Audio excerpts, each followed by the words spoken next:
Good evening and welcome to this live Ask Me Anything About Property with myself, Saj Hussain. Thank you so much for watching. If you're just joining us, I'll be spending the next 30 minutes or so really helping you with your property questions. Anything I can help you get further, faster in your property investing journey. So far questions away, whatever platform you're watching on, we're broadcasting live on a number of different platforms. So it's on Facebook, on LinkedIn, on YouTube, on Instagram. So wherever you're watching, if you've got a question for me, far away. I don't know everything there is to know about property, but I've got a huge amount of experience I'm happy to share with you. So I'm going to start off with some unanswered questions from last week. We'll do those first, and then I'll just jump into answering your questions. So put your question in the comment section below. My lovely assistant here, Khalid, will kind of grab those questions, pass them across to me, and I'll do my best to answer those for you. As I said, we'll run for about half an hour. Start with some questions last week. So the first question I've got here is from Gov Shergill from Property Newbies Community. It's a Facebook group that he has. I'd love to know your thoughts on where to look for big money investors to JV with.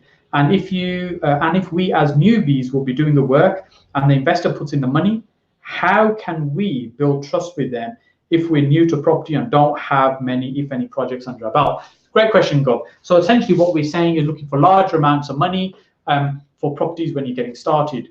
So, well, first of all, let me say something which is probably not what you want to hear, but my suggestion will be don't start with big deals when you're just starting off. You really need to cut your teeth with stuff that's simple, that's more straightforward, that's not going to give you any complications, so you can start building the track record. Because right now, when you're starting out, the biggest challenge around raising money is actually there is no track record. There's no track record to demonstrate that you're going to be able to deliver what you're saying you're going to do. So when you start with more simpler projects, it means the chances of success are much higher. If you go in with a fairly complex project, because look, when we're talking about big numbers, generally the deals are not so straightforward. The deals are a little bit more complex. What you're doing is putting yourself at risk in terms of the chances of that deal going wrong. So you want to start with more simpler deals. If you do want to get into bigger deals, I would align yourself with somebody that's got much more experience, that's already doing the kind of things that you want to do, and then work with them as somebody that's going out to raise money. Now, if you're looking to raise, say, 50, 100, 200, 300,000 pounds, in my experience, that kind of money you can raise from networking, speaking to people already in property, might be interested in property. I've done that many, many times. However, if you're starting to look to raise significantly more than that, so let's say you're looking to raise £500,000 plus, then I would start primarily in London. That's where I would go along to the London meetings, the London events. I would say, and I haven't raised that kind of money from individuals. Most of my investments generally up to about £300,000, £350,000. Typically, I have a few investments which are higher than that from individuals, but generally speaking, they tend to be at that sort of level between 50 and about £350,000. But if I was looking to raise, say, £1 million, I'm probably not going to be thinking about necessarily one individual who's got those funds in the bank. I'm going to be thinking about professional investors, people who have access to that money, who invest in that way.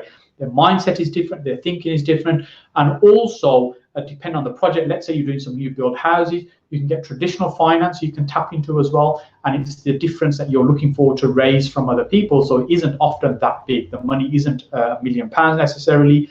Even if you're doing a bigger deal, it may be you're raising £1 million of development finance.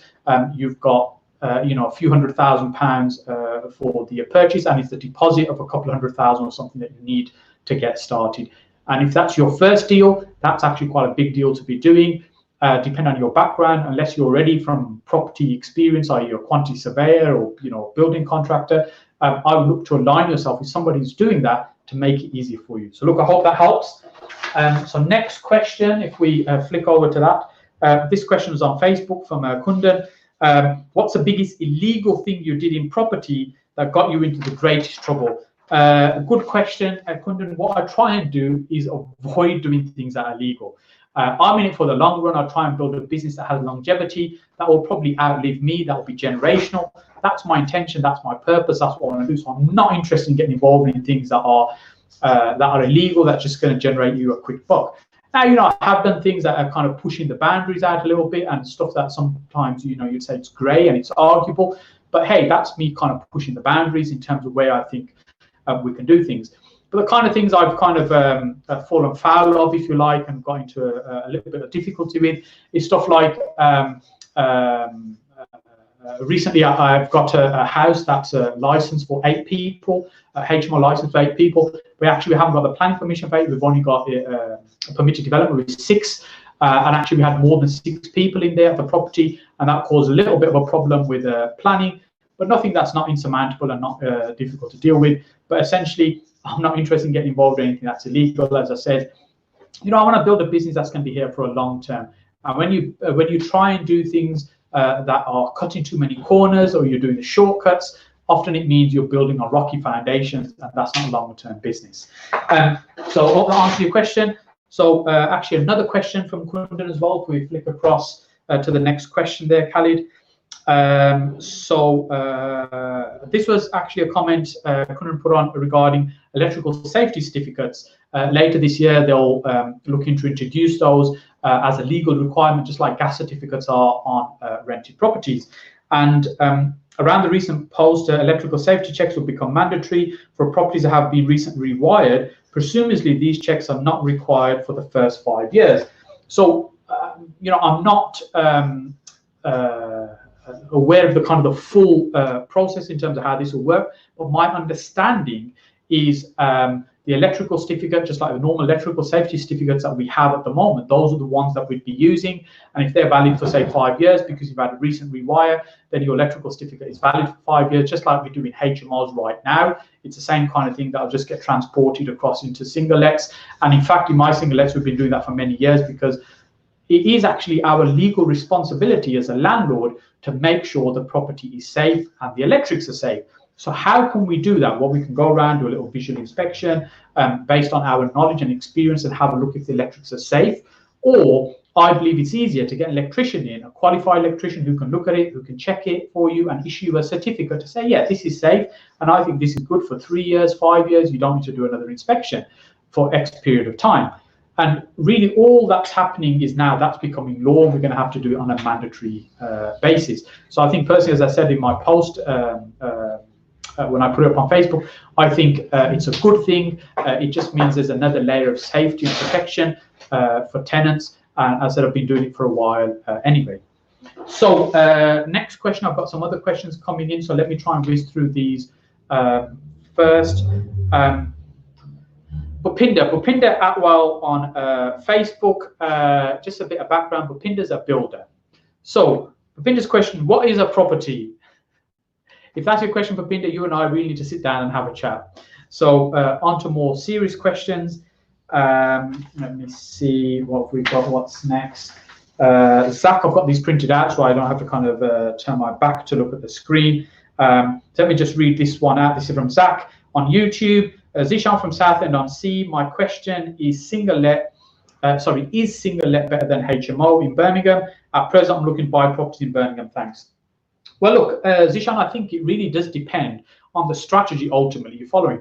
It's not really about is a single let better than a HMO, is a HMO better than a service accommodation or flipping or whatever it is. It's about what's the outcome that you're trying to achieve. What is it ultimately that you're looking to get from by getting involved in property? So, for example, Birmingham's a thriving city right now when it comes to property. There's so much happening. There's been huge growth over the last few years, and I suspect it will continue to do so in coming years as well. I don't see it slowing down anytime soon. I think my personal view is Birmingham property market was suppressed for a very, very long time. So the last few years, all it's doing is just catching up with the likes of, say, Manchester, for example. At the end of the day, it's the second city with HS2, I think, still happening. I'm confident, I'm fairly confident it will. I think they've spent so much money already that it will happen. Even if it didn't happen, I don't think it'd have that much of an impact in terms of the property market right now, because there's so much investments already happening in the city. So it's a great place to be investing. I'm certainly a big advocate of Birmingham, and I wouldn't want to live anywhere else either. I think it's a great place. Now, when it comes to what type of property to invest in, ultimately there's other factors you need to think about in terms of how much you have to invest, how hands-on you want to be, what kind of return you're looking to achieve. Is this something for the longer term? Are you investing to build a pension for the future?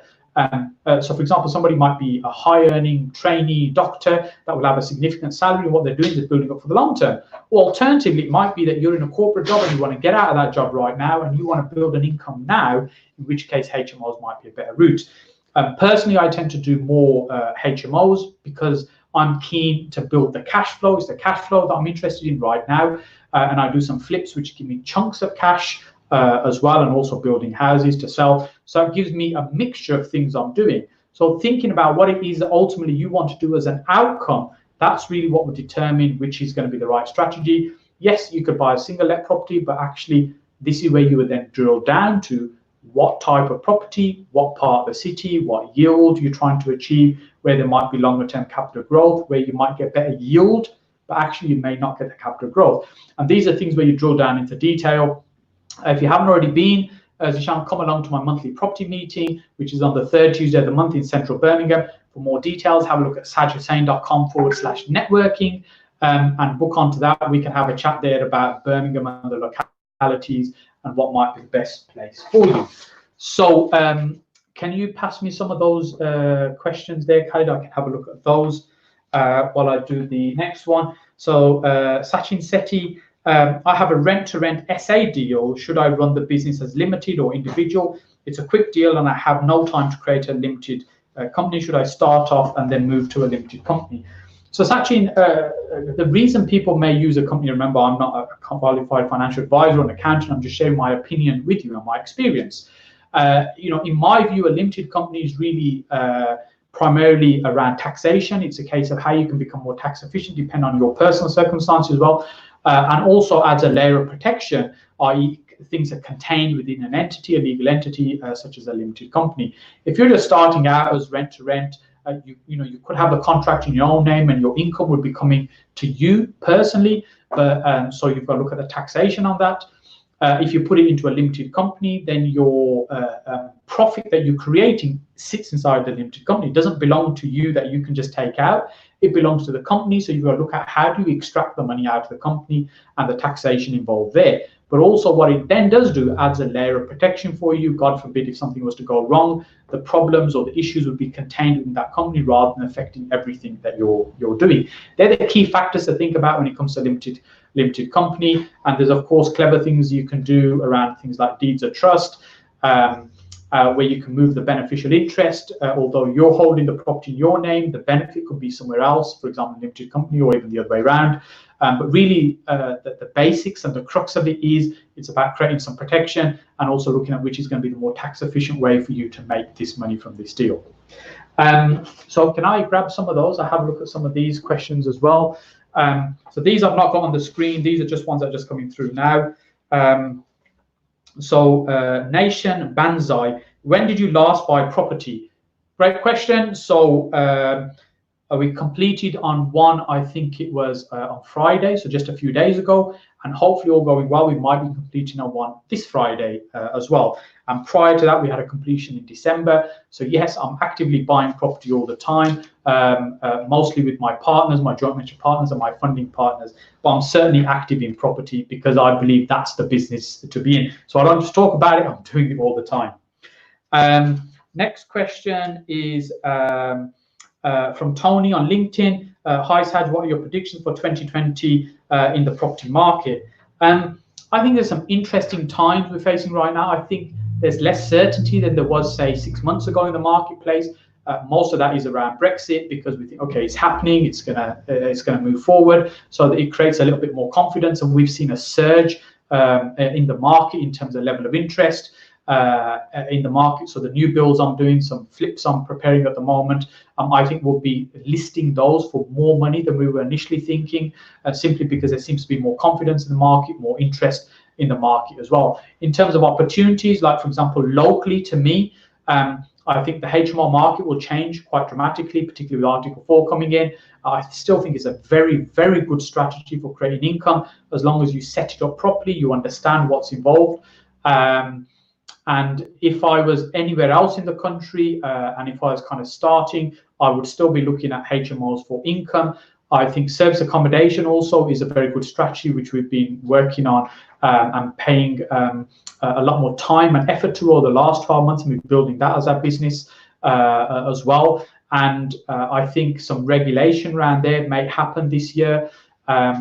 There's already talk of that happening in a couple of councils, so that might change the market. In reality, I think that will also create opportunities as well, because it'll push out a lot of the cowboys and make room for those running this in a professional way. And I think developments and building out the ground, conversions, I think that there's some opportunities there. In terms of where in the country, a lot of the big towns and cities, there's kind of Manchester, Liverpool, Birmingham, Leeds, Sheffield, you hear a lot of great things happening in these places. Bristol somewhat, I kind of feel is maybe slowing down a little bit. London market's being quieter, maybe starting to come back a little bit now that the election's out of the way, Brexit's happening. So they're kind of, I still sense there's some uncertainty. It's not sure. You can't get a clear run of, right, if we do this is where we're going to end up going. I think as long as we keep an open mind, there's going to be lots of opportunities, and I'm certainly excited about this year and the next few years as well. I think there's going to be some very, very good opportunities to make great money in property. Next question is from Zahir Akhtar on LinkedIn. What's the difference between HMO and rent to rent?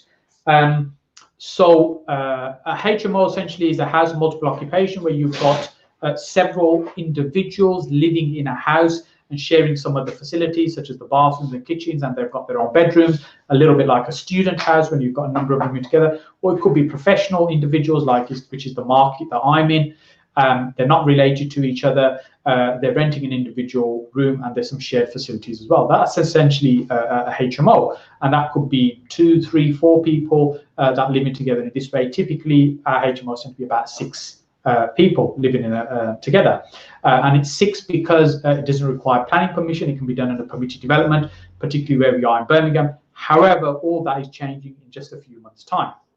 So when we talk about rent to rent is the mechanism some people use to acquire the property. When I say acquire, it's really about taking control rather than ownership by way of purchase. So if you were to buy a property and set it up and convert it as a HMO, that's your HMO to run in that way. If you took a property on a rent to run as a HMO, so the way that would work is you're effectively renting a property from somebody else, i.e. a landlord. You're leasing a property from them, or you're taking on the management of that property. There's a few different ways to structure the contracts, but in essence, you're taking a property on from somebody else, committing to pay their rent each month to them, whatever amount you agree, and then you set it up to operate it in a way that's going to create you more income than what it is that you've committed to pay to the owner of the property. So effectively, you're renting to rent it back out again. So essentially, that's where the term rent to rent has come from. It's a made-up term that's used in the property industry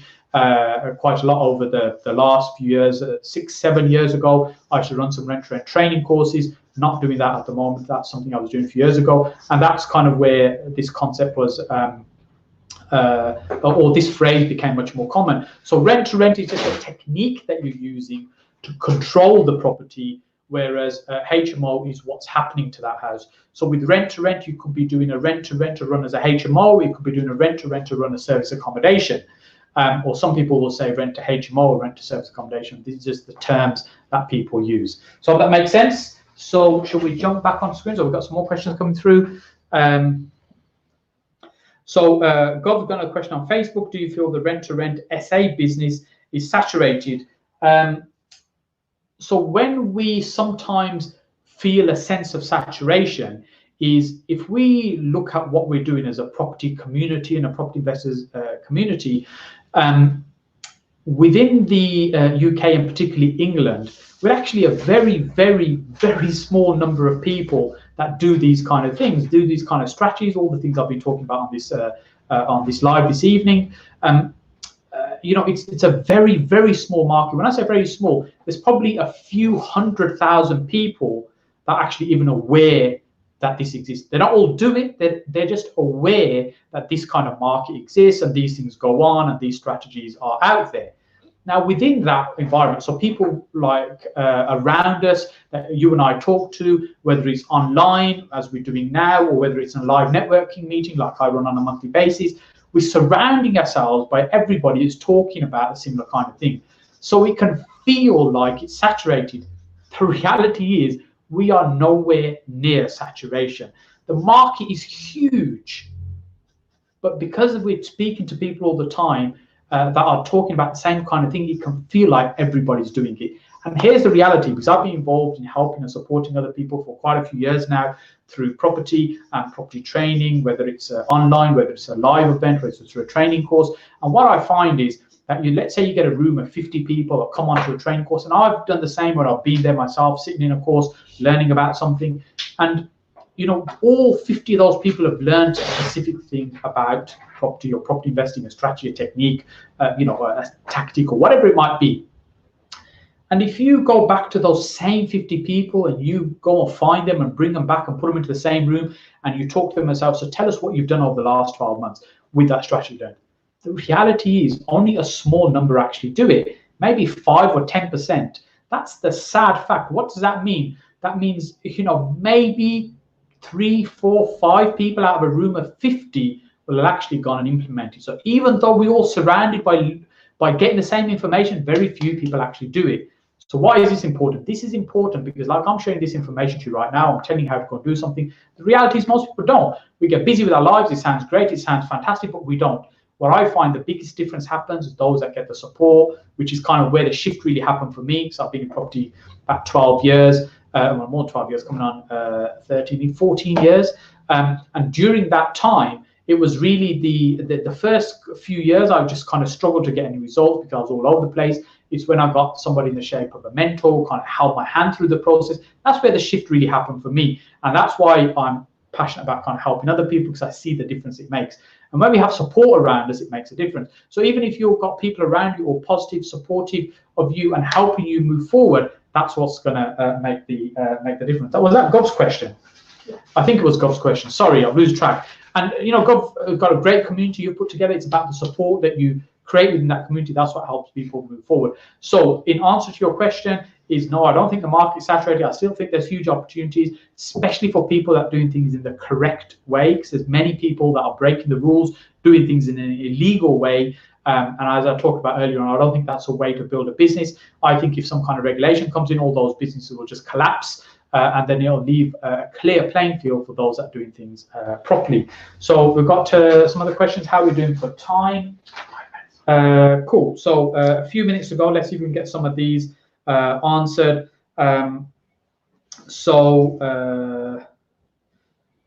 Okay, so let's do, I've got 2 questions here. Let's try and do both of these. So both of them on LinkedIn. First one is Noah. What would you do if you had £25,000 to invest in property? So good question, Noah. If I was just starting and I had £25,000, the first thing I would not do is rush in to do a property deal. What I would do is just take the time to understand the different techniques that are available, the different strategies people are using right now, the different methods people are using to make money from property. Because ultimately, if we're getting involved in property with 25,000, the purpose and the objective is, just like any business, is to make money from that, to build a capital or create an income from it, whatever it might be. So it's thinking about what is it I want to try and achieve. Earlier, I was asking a question about, before you get started, is about thinking about the outcome. In the same way, I have to think about what is the outcome I want to do. Is it income I'm trying to create, or is it building property for the long term? Now, if it was income, and I've said before, and I think if you're just getting started in property and the goal is to create income, I think there's kind of 3 key ways to do that. One is rent to HMOs, one is rent to service accommodation, one is sourcing. They're the 3 ways I think that you can build an income up relatively quickly. Now, they're all different strategies, they all require effort. It's not a case of do all 3. I would pick one and I'd focus on that. I'd do it properly and use this as my seed money to support me and kind of go and learn from the people that are doing what you want to do. Those people are doing it really well, rather than just talking about it. People are actually doing it, learning from them and getting the right support to help me and reduce my risk of making mistakes and increase the certainty of getting the results. That's essentially what I would do. That's how I would start. So I wouldn't kind of rush out and just buy a property. I'd take my time, I'd understand, I'd learn the market, find the right people, get the right support to ensure I get the right results. So last question is on LinkedIn, Jun Chiang. My apologies if I pronounce that incorrectly. I pronounce these incorrectly all the time. How do you use exchange with delayed completion to your advantage? That's a really good question. So I've done many transactions in this way. So effectively, what let me explain first what people sometimes call a delayed completion or even a long stop is. When you purchase a property in an ordinary way, as you get closer to the completion, the solicitors will often pick a date and say, for example, we're going to complete on the 31st of January. 2 days beforehand, on the 29th, we'll exchange contracts just to give everybody certainty this is happening, and then we'll complete a couple of days later. Often it might be even a few days, a week, or whatever it might be. But actually, that period isn't fixed. There's no legal requirement for it to be a certain period of time. It doesn't have to be a day, 3 years. It could be whatever you want it to be. But often it's a few days. What it does, it gives everybody in the transaction, it could even be a chain, the certainty that this transaction is going to happen. So what that does is allows everybody to organize, get moved, or whatever they need to do, knowing in 2, 3 days time, 5 days, 30 days, whatever the date is that they're going to complete. Now, when you use a delayed completion, it's a little bit like a lease option. What you're doing is giving somebody the certainty that you're going to do a transaction, but actually it happens at some point in the future, but you get the benefit right now. So let me just unpack that a little bit. So really, this type of transaction works when the seller doesn't need the money from the transaction right away. So what does that mean? Let's say you're purchasing a house for £100,000. Let's say the seller's mortgage is £100,000, just to keep the number simple. That means once they've sold the property, how much money are they going to end up with in their pocket? The answer is none. They are not going to get any, because once the mortgage has been repaid, there's no money left. So they're not selling this property in order to put some money in their pocket. They're selling this property to get away from the mortgage.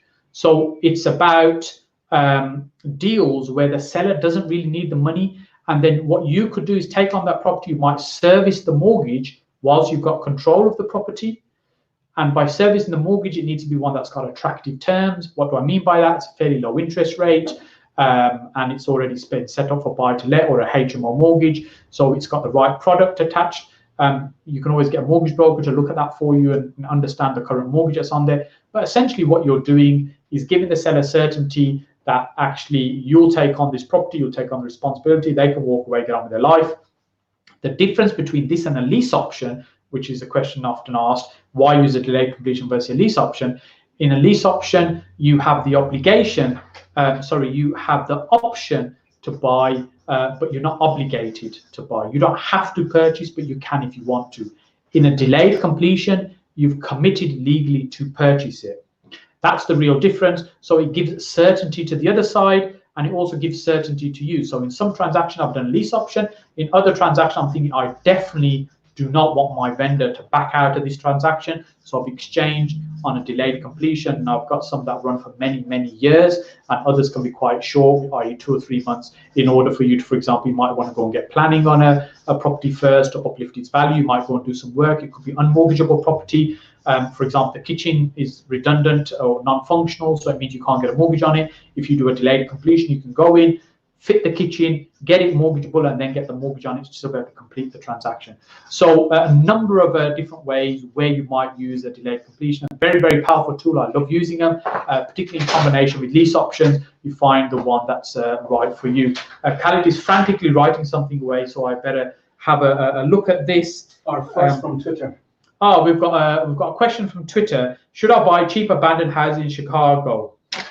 I have no idea. My answer to that would be definitely no, only based on my experience, because I have no idea about the property market there. I don't know how it works, and this is what I see many people doing when they're buying overseas property. Look, there's so many opportunities literally on your doorstep. Why would you go thousands of miles away to look at property in a market you don't understand, in a legal framework you don't understand, in a financing environment that is completely different to what you're familiar with here, in order to do a deal there? So personally, I'd say it's not for me. I'm so blinkered that I generally just tend to focus in the Midlands, not even further beyond that, never mind the other side of the world. That's just my personal opinion, tongue-in-cheek. Look, you know, this is not something I can answer because I don't really know enough about that market. It's something you need to do your own research on. Personally, I wouldn't go and do those type of transactions. I think they're not for me. So look, thank you so much for spending time with me. This is something I do just to help you get further fast on your property journey. I do these every Monday at 8:30 on various different platforms, on Facebook, on LinkedIn, Twitter, Instagram, YouTube. So any of these channels, you can jump in with your questions on a Monday evening. I'll do my very best to answer them for you.